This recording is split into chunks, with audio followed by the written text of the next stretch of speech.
কখনই কি আপনার সাথে এমন হয়েছে আজকে কয়েকটা ট্রেড নিয়ে ভালো প্রফিট করলেন, মনে হলো আজ মার্কেট পুরোপুরি আপনার কন্ট্রোলে চলে এসেছে, তারপর একটা বড় ট্রেড নিলেন আর কয়েক মিনিটের মধ্যে আগের সব প্রফিট চলে গেল?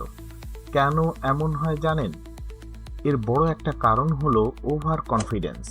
2 বা 3টা প্রফিটেবল ট্রেড হওয়ার পরে অনেক ট্রেডার মনে করে তারা মার্কেট বুঝে ফেলেছেন।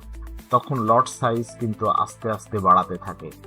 আগে যেখানে $10 নিয়ে রিস্ক নিয়েছিল, সেখানে হয়তো $30 বা $50 নিয়ে রিস্ক নিয়ে ফেলেছে। আর একটা লস হওয়ার পর সেটা রিকভার করার জন্য আরও ট্রেড নিতে থাকেন। এটাকে অনেক সময় রিভেঞ্জ ট্রেডিং বলা হয়।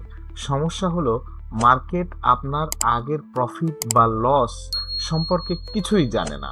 প্রতিটি নতুন ট্রেড আলাদা প্রবাবিলিটি নিয়ে আসে। রোবট ট্রেডিং এখানে একটি আলাদা অ্যাপ্রোচ দিতে পারে আপনাকে। একটি properly configured robot predefined rules অনুযায়ী ট্রেড নিতে পারে।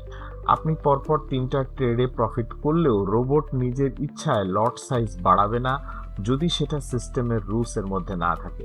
অর্থাৎ ইমোশনাল ডিসিশনের একটা বড় অংশ অটোমেশনের মাধ্যমে কমানো সম্ভব। আমাদের এফএক্স ব্রিজ বিডি রোবটের ক্ষেত্রেও ট্রেডিং রুলস এবং রিস্ক প্যারামিটার আগে থেকে নির্ধারণ করার বিষয়টি খুবই গুরুত্বপূর্ণ। তবে রোবটকে কখনো আনলিমিটেড প্রফিট মেশিন হিসেবে কখনোই দেখা উচিত না। তাই প্রফিট করার পর সবচেয়ে বেশি সতর্ক থাকা দরকার, কারণ তখন আপনার কনফিডেন্স সবচেয়ে বেশি থাকে। একজন ডিসিপ্লিন ট্রেডার প্রফিট হওয়ার পরও একই রিস্ক ম্যানেজমেন্ট ফলো করেন।